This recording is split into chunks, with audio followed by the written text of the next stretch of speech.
Omelette Station from the California Grill brunch. Now, let's talk niche, okay? What typically happens during a New Year celebration? We stay up very late and get very drunk. Here's another scrambled egg. Mama, this is garbage. This? Happy New Year! Happy New Year! Happy New Year!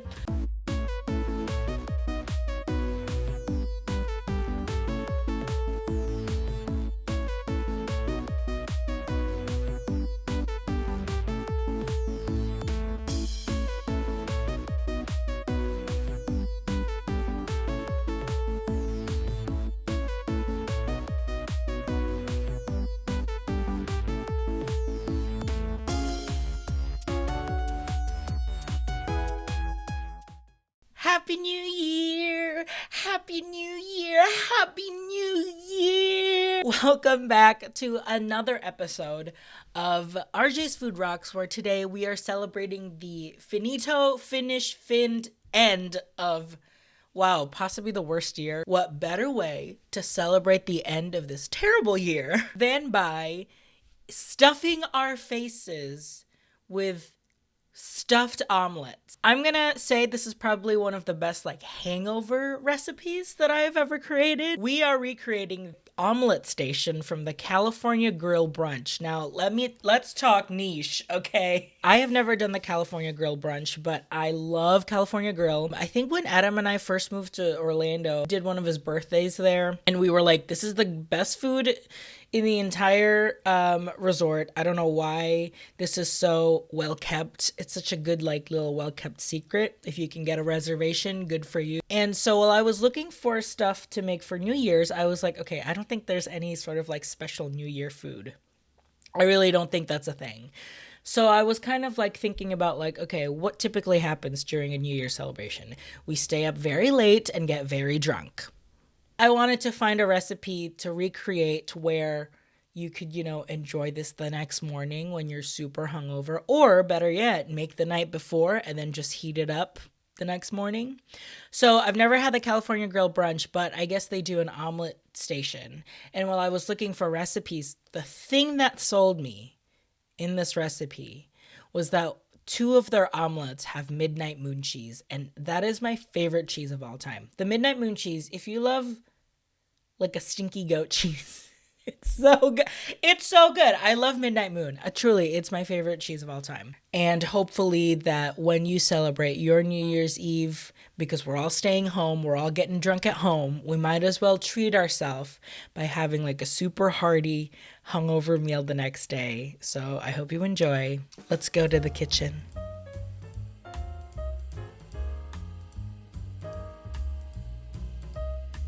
So the side that they serve with the Omelette Station is called a marble potato hash. And obviously, I'm not going to find marble potatoes.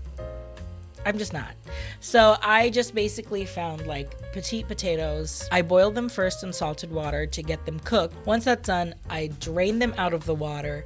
And then in the same pot, I melt butter and sage leaves and then kind of let that become brown butter. That basically just means you let the butter kind of burn a little bit, just enough to get that toasty flavor. Once you have that, then you put back the potatoes that you boiled and then let that saute. Added a minced garlic and minced shallot in there too. So super good, quick hash to have with your omelets.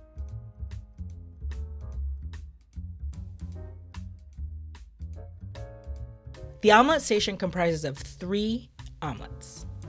There is a garden omelet, which is your vegetable omelet. There is a Spanish omelet that uses chorizo, and the lobster omelet, which shockingly uses lobster. I've never made lobster before, but I love lobster. Love lobster. I love all seafood. My mom would, every time I come home, my mom would make literally a pail of shrimp, and we would just eat it sitting down and just have a grand time. So this is my first time actually preparing lobster at home, and it's pretty easy. I mean, if you're using it in the way that we are, where we basically just want to get the meat. So in a pot of rolling water, a rolling boil, you just plop in your lobster tail 4 or 5 minutes. It's pretty much done.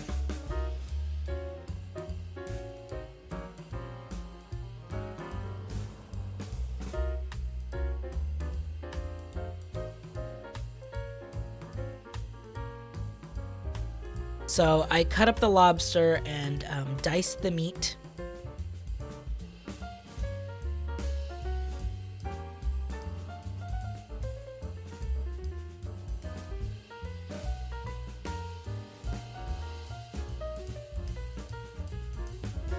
I used 3 eggs for this initial omelet.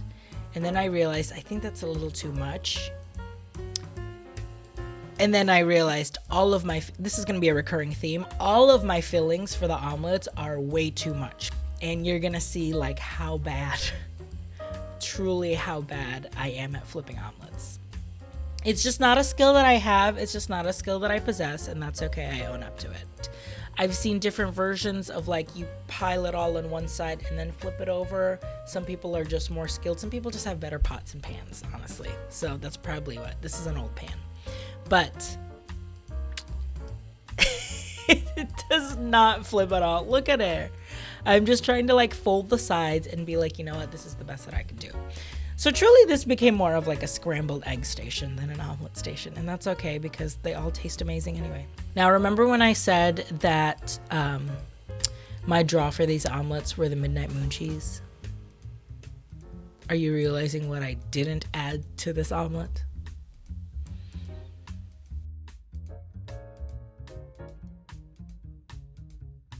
So anyway, next omelet we're doing is the garden omelet, which is your vegetable omelet. And essentially you're just sauteing all of these vegetables all at once.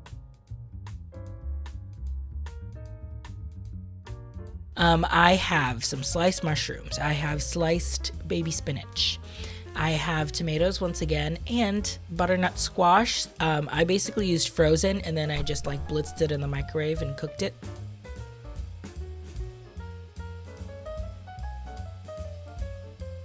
So now I'm using a different method. As you can see, I have piled all the vegetables on one side and then poured the egg on the other and tried to like just fold it in half. But look at this. Okay. So this is when I also transitioned to just using 2 eggs instead of 3. And honestly, I should have just kept the 3 because I was trying to save eggs in my mind, but I was like, why am I saving eggs? I'm going to eat all this food. You can see there was not enough egg mixture to hold the whole thing. So there you go. Here's another scrambled egg.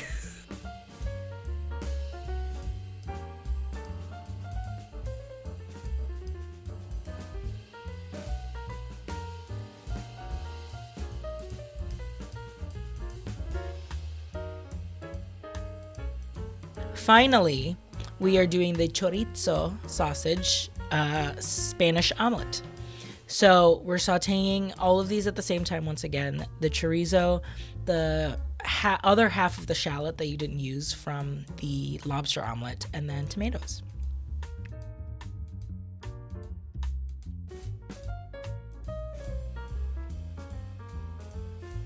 This is when, as you can see, I'm bringing in the cheese. This is when I realized that I forgot to add cheese. So the way I'm doing it in the chorizo omelet is how you're supposed to do it. Add it right here in the step where you have the filling on one side, the egg already in there. So that way the cheese melts when you fold it and it adds some, like a little bit of adherence.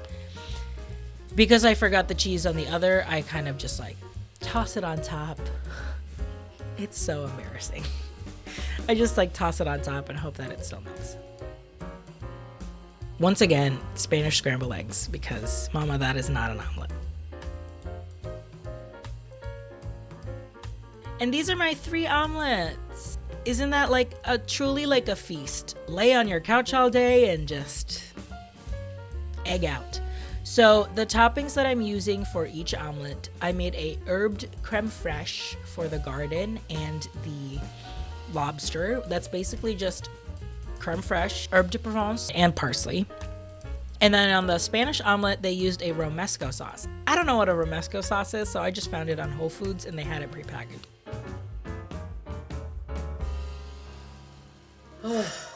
All you did was make 3 omelets. I know, but why was it so hard? I don't know. Pretend you're in the California Grill brunch, and this is the Omelette Station. Okay, well, if I was at the California Grill brunch, I would be like, Mama, this is garbage. This? When you have a bunch of vegetables and just like tastes like you're eating a garden. Mm-hmm. Very nice. All right, we have to move on to other ones. Can you poke around just to see if it's recording? Oh my god.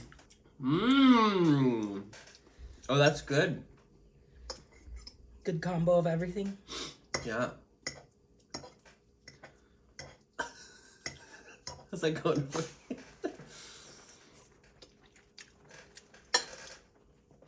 That's a meal, Mama. That's breakfast and lunch. Can you tell I forgot to add the cheese in the middle, so I just buried it on top? Great. Smothered, covered, and dothered, or whatever.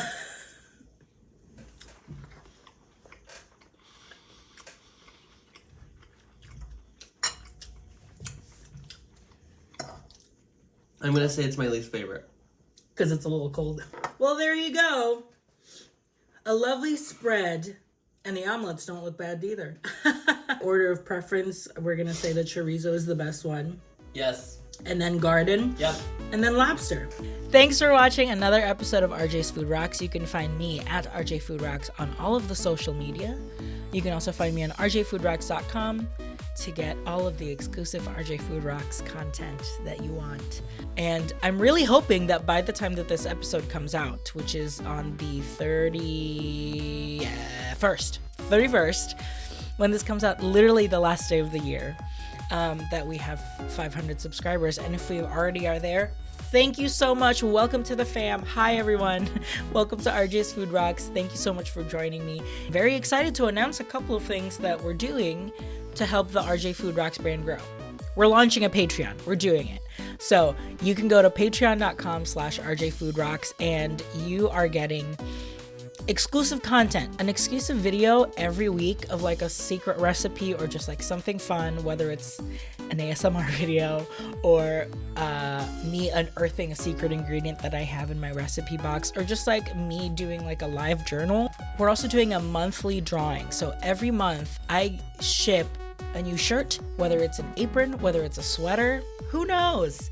But every month, all of my Patreon subscribers will be included in that drawing and you get a chance to win something. So that's pretty exciting, right? You also get like a direct link to me. We can talk about new recipes that I'm trying out. This is a way for me to get in touch with people who are interested in seeing what they want to see more from the channel.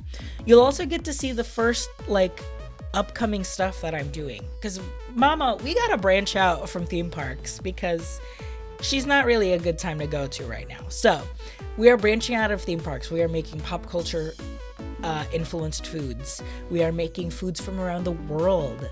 We are making foods from cookbooks where I pick something from a random cookbook and just make it. We're cooking stuff from behind, like the past.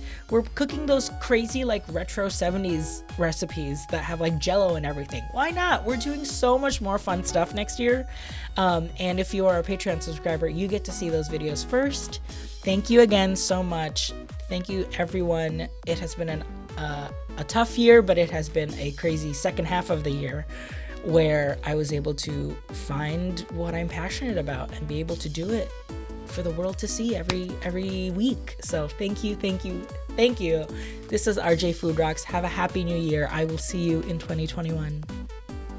Bye-bye.